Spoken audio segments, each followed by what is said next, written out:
قرآن کے مکاتب قائم کرنے ہیں اور بالغ نوجوانوں کو قرآن سے قریب کرنے اور ان کو قرآن سے جوڑنے کے لیے مسجد درس قرآن کے حلقے لگانے اور قائم کرنے ہیں، اور مسلمانوں کے اختلاف کو اور مسلمانوں کی تفریق کو، آپس کی لڑائی اور جھگڑوں کو کسی بھی قیمت پر برداشت نہیں کیا جائے گا۔ یہ دارالعلوم دیوبند کا شیخ الحدیث کہہ رہا ہے کہ مسلمان دنیا میں کیوں تباہ و برباد ہو رہا ہے، مسلمان کا رعب اور دبدبہ کیوں ختم ہو رہا ہے۔ ہوش کے ناخن لینے کی ضرورت ہے۔ اپنی تھوڑی سی دنیا کے خاطر، دنیا کی حقیر اور فنا ہو جانے والی شہرت کے خاطر آج ایسے منافقوں سے، ضمیر فروشوں سے، مذہب فروشوں سے، ملت فروشوں سے محلے بھرے پڑے ہیں، جو صرف اپنی انا کے لیے، اپنی شہرت کے لیے، اپنی ناموری کے لیے اور دنیا کی حقیر اور فنا ہونے والی پونجی کو حاصل کرنے کے لیے پوری قوم کو داؤ پہ لگا رہے، پوری ملت کو داؤ پر لگا رہے، مذہب کو داؤ پر لگا رہے اور مسلمانوں کے ساتھ غداری اور منافقت کا کام کر رہے۔ یہ تاریخی واقعات ذکر کیے ہیں میں نے اس لیے تاکہ ہم اپنی اجتماعیت کی اہمیت کو سمجھیں۔ اس موقع پر خاص طور سے اس لیے تذکرہ کیا گیا ہے، عنقریب 25 نومبر کو الیکشن کا دن آ رہا ہے۔ اس تعلق سے ہم نے پیچھے بھی چوٹ کھائی ہے اور زخم کھائے ہیں جو آج تک ہرے ہیں، وہ بھرے نہیں ہیں، وہ ہرے کے ہرے ہی ہیں۔ بہت نقصان اٹھا چکے، بہت اپنا اور اپنی امت کا گوا چکے، بہت لٹ چکے، پٹ چکے، اور اغیار ہماری آپس کی لڑائیوں اور پھوٹ سے اپنی کوٹھیاں اور بنگلے بنا چکے اور اپنے فاسد اور باطل مقاصد میں بہت حد تک کامیاب ہو چکے اور آگے جا چکے۔ خدا کرے اب جو آنے والا الیکشن ہے ہم ہوش کے ناخن لے لیں، اور جو منافق ہیں، جو غدار ہیں، جو خائن ہیں، جو قوم و ملت کو ڈبونے والے ہیں، ان کے بارے میں چوکنے ہو جائیں۔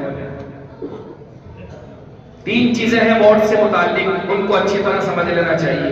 بہت سے تو یہ سمجھتے ہیں بس مذہب کا تعلق تو منبر اور محراب اور نماز، تلاوت اور تسبیح سے ہے، باقی اس کا مذہب کا اور کوئی تعلق ہی نہیں۔ یہ ان کی حماقت ہے، یہ ان کی بڑی جہالت ہے، اور وہ یہ بکواس کر کے اپنی جہالت کا ثبوت دیتے ہیں کہ مذہب کا تعلق صرف مسجد سے ہے، باقی آگے بازار، کارخانے، بزنس، کورٹ کچہریاں اور سیاست سے مذہب کا کوئی تعلق نہیں ہے۔ یہ جہالت کے ثبوت ہے۔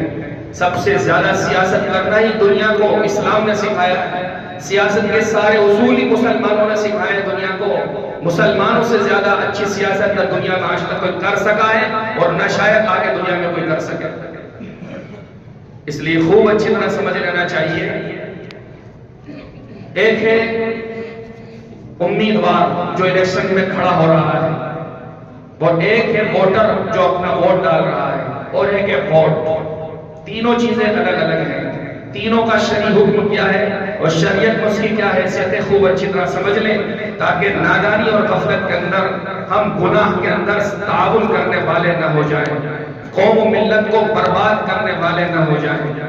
سب سے پہلی چیز ہے امیدوار، الیکشن میں کھڑا ہونے والا، جسے ہم نیتا بھی کہتے ہیں، چاہے وہ پارشد کے چناؤ میں کھڑا ہو، چاہے وہ ایم ایل اے کے چناؤ میں کھڑا ہو، چاہے وہ سی ایم کے چناؤ میں کھڑا ہو۔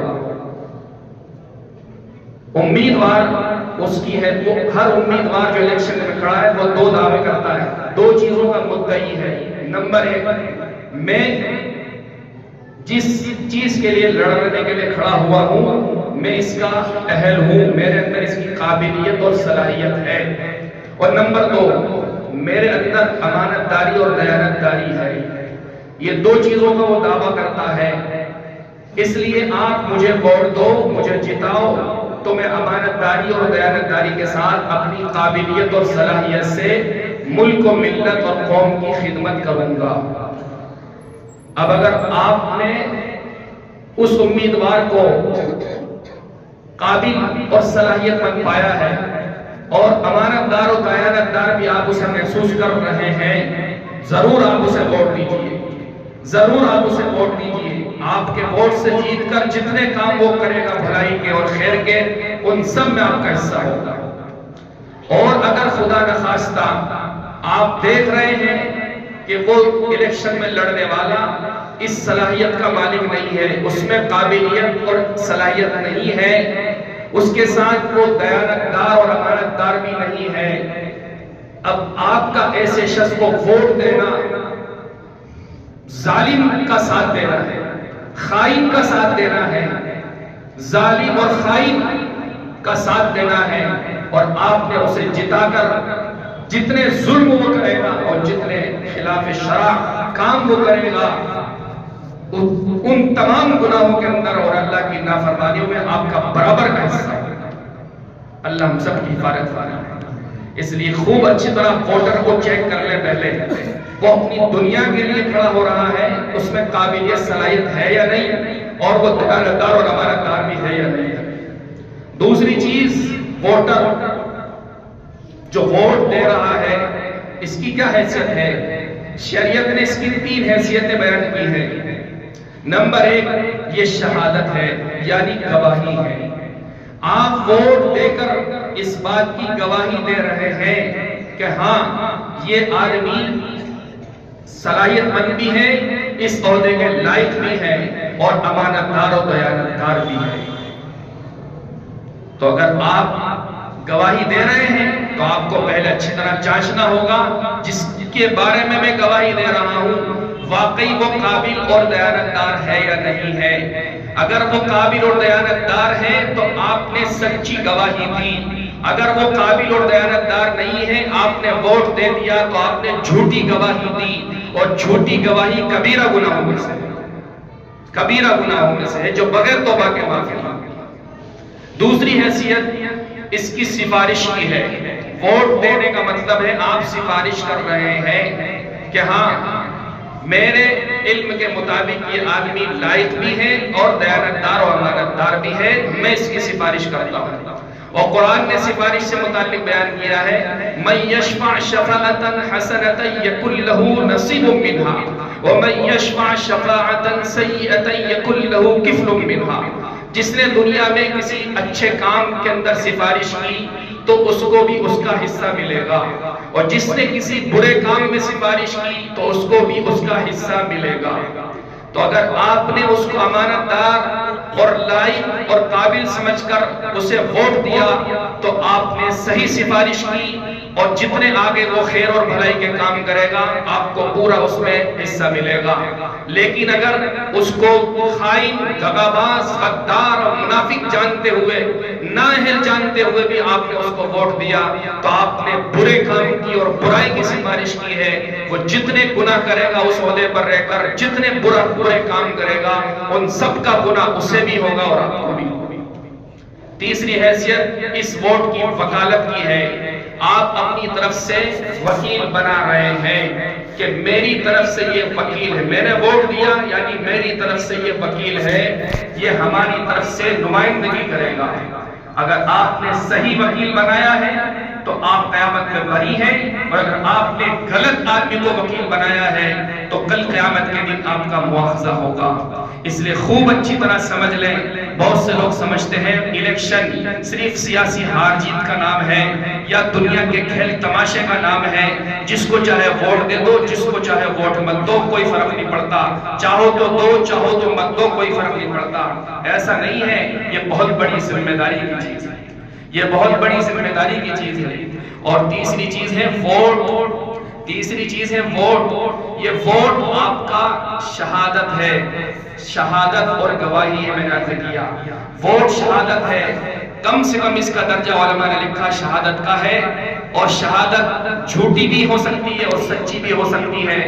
جھوٹی شہادت اور گواہی کبیرہ گناہوں میں سے ہے، اور قرآن نے اس سے منع کیا ہے اور سخت طریقے سے اس پر تنبیہ کی ہے۔ اور سچی گواہی کے لیے تو باقاعدہ اللہ نے تاکید کی ہے، وَأَقِیمُوا الشَّهَادَةَ لِلَّهِ، سورہ طلاق میں ہے، اللہ کے لیے سچی گواہی کے لیے کھڑے ہو جاؤ۔ کونوا قوامین بالقسط شہداء للہ، اللہ کے لیے سچی گواہی کے لیے کھڑے ہو جاؤ. کونوا قوامین للہ بالقسط، اللہ کے لیے سچی گواہی کے لیے کھڑے ہو جاؤ. تو سچی گواہی کو چھپانا بھی حرام اور گناہ ہے، اور جھوٹی گواہی دینا بھی حرام اور گناہ ہے. اس لیے اگر الیکشن میں آپ ووٹ دے رہے ہیں، پہلی چیز تو ووٹ دینا ہے. چونکہ اس وقت مولانا ارشد مدنی صاحب صدر جمعیت علماء ہند تو صاف صاف کھلے الفاظ میں بغیر ہچکچاہٹ کے اور بغیر کسی کے خوف اور دباؤ اور پریشر کے ڈنکے کی چوٹ پورے ملک کے مسلمانوں سے، امت مسلمہ سے مخاطب ہو کر کہہ رہے ہیں کسی قیمت پر فرقہ پرست پارٹی کو آنے نہیں دینا ہے. کسی قیمت پر فرقہ پرست پارٹی کو آنے نہیں دینا ہے. جو پارٹی سیکولرزم کی دھجیاں اڑا رہی ہے، جو ملک کے کانسٹیٹیوشن اور قانون کے ساتھ کھلواڑ کر رہی ہے، جو اپنی جوتے کی نوک پر رکھ کر ملک کے کانسٹیٹیوشن کو تباہ و برباد کر رہی ہے، اور اس ملک کو جو ہے ایک مخصوص مذہب کی طرف اور اس کی حاکمیت کی طرف لے کر جا رہی ہے، اس پارٹی کو کسی بھی قیمت پر آنے نہیں دینا ہے. اگر یہ پارٹی آ گئی تو آگے ملک بٹ جائے گا، اور ملک کا مسلمان اس ملک میں چین و سکون کی سانس لینے کے لیے بے چین و بے قرار ہو جائے گا. صاف کہہ رہے ہیں جبکہ سینٹر میں فرقہ پرست پارٹی کی حکومت ہے، لیکن اس کے باوجود بالکل نڈر انداز کے اندر پورے ملک سے باقاعدہ انٹرویو ان کا شائع ہو رہا ہے. اسی طرح مسلم پرسنل لا بورڈ کے صدر استاد محترم حضرت مولانا خالد سیف اللہ رحمانی صاحب دامت برکاتہم بھی پوری وضاحت کے ساتھ کہہ رہے ہیں ووٹ ایک ذمہ داری ہے، اور اس کا استعمال کرنے سے پہلے خوب اچھی طرح غور و فکر کر لو. کہیں ایسا نہ ہو تم نے نادانی کے اندر غدار و خائن اور مکار اور دغاباز اور ظالم لوگوں کو ووٹ دے کر اس کو 5 سال کے لیے آگے کر دیا اور 5 سال کے لیے پوری قوم کو پیچھے کر دیا. اس کے انجام، اس کے نتائج پیچھے بھی بھیانک برے ہو چکے ہیں، اور آئندہ ہماری تھوڑی سی غفلت پر اور سستی کاہلی پر جو نتائج ہیں وہ اور زیادہ بھیانک اور برے ہونے والے ہیں. اس لیے سب سے پہلی ذمہ داری ہے کہ اپنی ووٹ کی حیثیت کو سمجھیں اور اپنے ووٹ کا صحیح استعمال کریں. صحیح استعمال کریں. ہر زمانے میں منافق رہے ہیں، اور ہر زمانے میں اسلام اور مسلمانوں کا اور ضمیر کا سودا کرنے والے بے قیمت لوگ رہے ہیں، آج بھی موجود ہیں، اور آگے بھی اللہ ہی کو معلوم ہے کہاں تک رہیں گے. لیکن ہمیں اپنے مذہب کے ساتھ دغا نہیں کرنی ہے، اپنی قوم و ملت کے ساتھ دغا نہیں کرنی ہے. ہمیں معلوم ہے کہ اس آدمی کی اوقات کیا ہے، اس آدمی کا مقام اور معیار کیا ہے، اس کی سماجی خدمات کیا ہے، اس کا سماجی رابطہ اور تعلق کیا ہے، پبلک سے اس کا کتنا تعلق ہے، قوم و ملت کی کتنی اس کے اندر ہمدردی ہے. ہم کو معلوم ہے یہ صرف اپنی انا کے لیے، صرف اپنی چاندنی کرنے کے لیے اور اپنی چونی چلانے کے لیے، یا پھر آگے چند کوڑیاں لے کر بیٹھ جانے کے لیے کھڑا ہوا ہے، اور ملت کے ووٹوں کو تقسیم کرنے کے لیے کھڑا ہوا ہے. اگر ہمیں اچھی طرح معلوم ہے پھر بھی ہم نے ووٹ دیا تو یاد رکھو ہم نے اپنی قوم کے ساتھ، اپنے مذہب کے ساتھ وفا نہیں. یہ بہت بڑی ذمہ داری کی چیز ہے. پیچھے ہم بھگت چکے، اور بہت اچھے انداز میں ہماری غفلت کی وجہ سے، ہماری اس لائن سے بیداری نہ ہونے کی وجہ سے، کب ہمیں ایک ہی محلے کے اندر بانٹ دیا گیا اور تقسیم کر دیا گیا، ہمیں ہوش ہی نہیں رہا. ایک ہی محلے کو 2 حصوں میں بانٹ دیا گیا، ایک ہی گاؤں کو صرف اپنے سیاسی مقاصد کے لیے 2 حصوں کے اندر بانٹ دیا گیا، ان کے وارڈ الگ کر دیے گئے، ان کی تقسیم کر دی گئی. ہمیں ہوش ہی نہیں رہا. ہم سمجھ رہے ہیں کہ اتفاقی چیز ہے، نہیں اتفاقی نہیں ہے، یہ شطرنج کی چالیں ہیں جو آپ کو کمزور کرنے کے لیے، آپ کا مستقبل تباہ و برباد کرنے کے لیے، آپ کی نسلوں کے مستقبل کو تباہ و برباد کرنے کے لیے، آپ کو پوری زندگی اوزار پکڑا کر مجبوری اور غلامی کی زندگی گزارنے کے لیے یہ سارا بائی پلان سسٹم کیا جا رہا ہے. اس کو آپ دیکھ رہے ہیں. اس لیے جاگنے کی ضرورت ہے، ہوشیار رہنے کی ضرورت ہے. پورے ملک گیر سطح پر اس وقت الیکشن کے تعلق سے بیداری جمعیت علماء کے پلیٹ فارم سے بھی چلائی جا رہی ہے، مسلم پرسنل لا بورڈ کے پلیٹ فارم سے بھی چلائی جا رہی ہے. ہم اپنی اہمیت کو، اپنے ووٹ کی اہمیت کو سمجھیں. بے شک آپ کے مقدر میں جیتنا نہیں ہے، آپ کے مقدر میں سی ایم بننا نہیں ہے حالات کی وجہ سے، لیکن یہ نہ سمجھیں کہ آپ بالکل اس ملک میں بے وزن ہیں، بے قیمت ہیں۔ آپ کا معیار اور آپ کا مقام اس ملک میں پارٹی میکر کا ہے۔ آپ کی پارٹی تو نہیں ہے لیکن آپ پارٹی میکر ہیں۔ آپ حکومت کے تو نہیں ہیں لیکن حکومت میکر ہیں۔ آپ جس کے پڑھنے کے اندر ووٹ ڈالیں گے پڑھنا اسی کا جھکے گا۔ آپ جس کو ووٹ دے دیں گے، جس کی تائید کر دیں گے،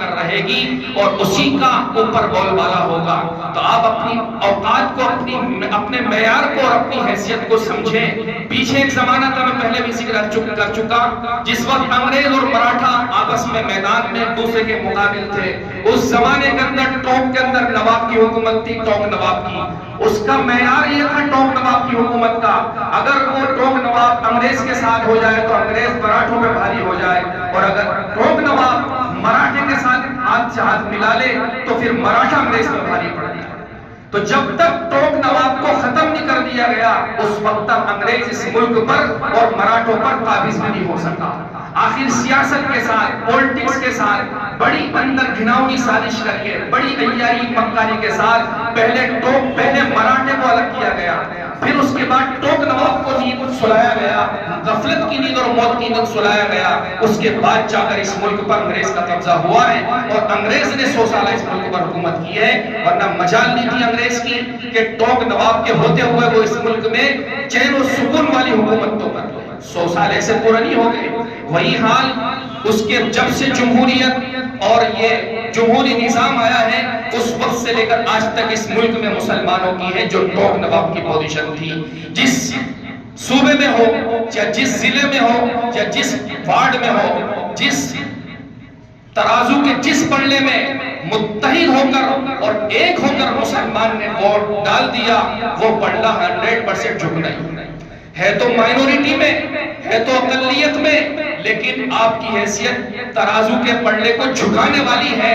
آپ کے بغیر کسی کا پلڑا جھکے گا نہیں، آپ کے بغیر کوئی اوپر آ نہیں سکتا۔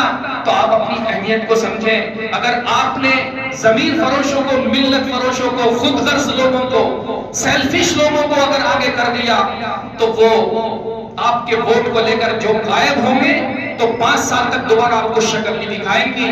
پھر آپ روتے پھرے اور ان کے چکر لگاتے پھرے، وہ گھروں پر ان کے جا کر بھیڑ لگاتے رہے، صبح سے شام تک میٹنگ کریں گے لیکن آپ کو وہ منہ نہیں دکھائیں گے۔ کیوں؟ اس لیے کہ آپ نے اپنی ووٹ کی اہمیت کو نہیں سمجھا۔ جب آپ اپنے ہی کے نہیں ہوئے تو آپ دوسرے کے کیسے ہو سکتے ہیں؟ آپ کا ایک ساتھ ووٹ پڑنے کے بعد اگر آپ کا کارندہ اور نمائندہ ہار بھی گیا تب بھی آگے باطل اور فرقہ پرست پارٹیاں اس بات کو سوچنے پر 10 بار مجبور ہوں گی کہ نہیں، ان کا ووٹ ایک ساتھ ہی گرے گا، ان کا ووٹ ایک ہی پڑنے کے اندر گرے گا۔ اگر اس بار مجھے ان کی وجہ سے جیت ہوئی ہے تو آگے پھر ان کی وجہ سے مجھے ہار بھی ہو سکتی ہے، آگے میری کرسی جا بھی سکتی ہے۔ جب تک اس کی کرسی کا تعلق آپ کے ووٹ سے اس کے ذہن و دماغ میں بسے گا نہیں، رچے گا نہیں، اس وقت تک آپ کے ووٹ کی اور آپ کی کوئی اہمیت